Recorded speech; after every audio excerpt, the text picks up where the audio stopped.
This is Born 62, I'm Henrik Jøs.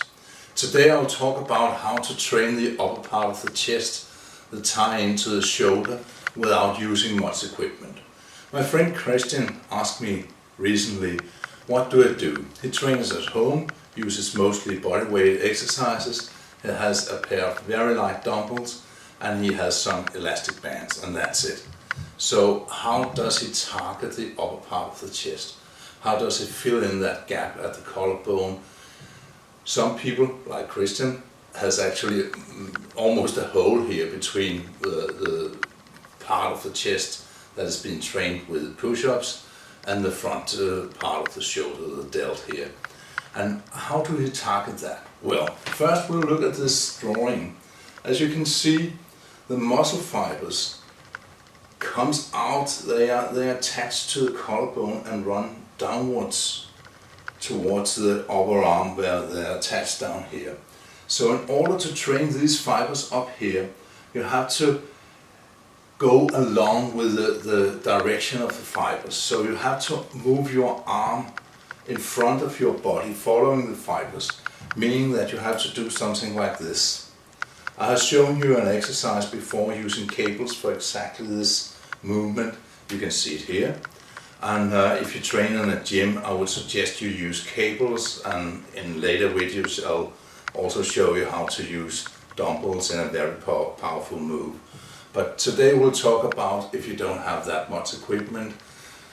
If you train in a gym regular, you can still use this if you're on holiday, if there's some reason you can't go to the gym.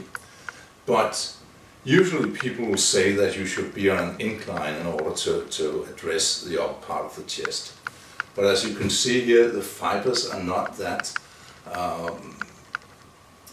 dependent upon you being on an incline. What they're dependent upon is that your upper arm is moved in an angle that follows the fibers in front of your chest. Okay? So let's look at it now. I'll first show you a dumbbell version you can do. I'll show you to it in two different versions, and hopefully you can use some of this. Well, the first version, I'll use a pair of very light dumbbells, and I simply move my arm up in what could look as a shovel hook.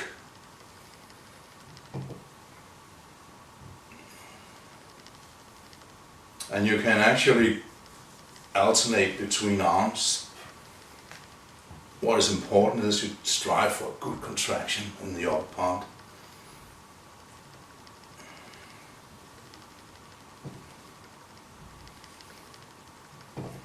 And other way to do it is to use one arm at a time and then hold on to something for more stability.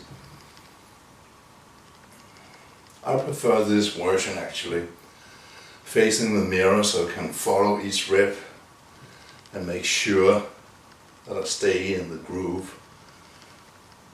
And it doesn't take any longer because otherwise you'll have to have a break between sets. Here you can just do a right-handed set and then switch to a left-handed set and back and forth. But this is really how you do it. And most people will not be able to lift a lot of weight.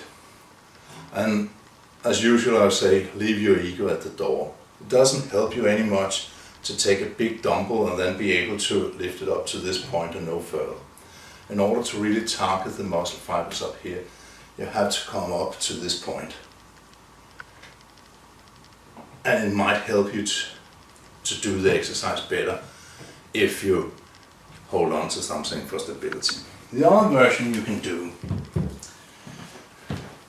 requires an elastic band. These comes in many forms. The one I have here have small handles at the end, but you can also use one without a handle. You have to secure it to something, and of course you have to make sure that it really is secure, because you don't want it to come up and hit you in the face or hit you in the eye.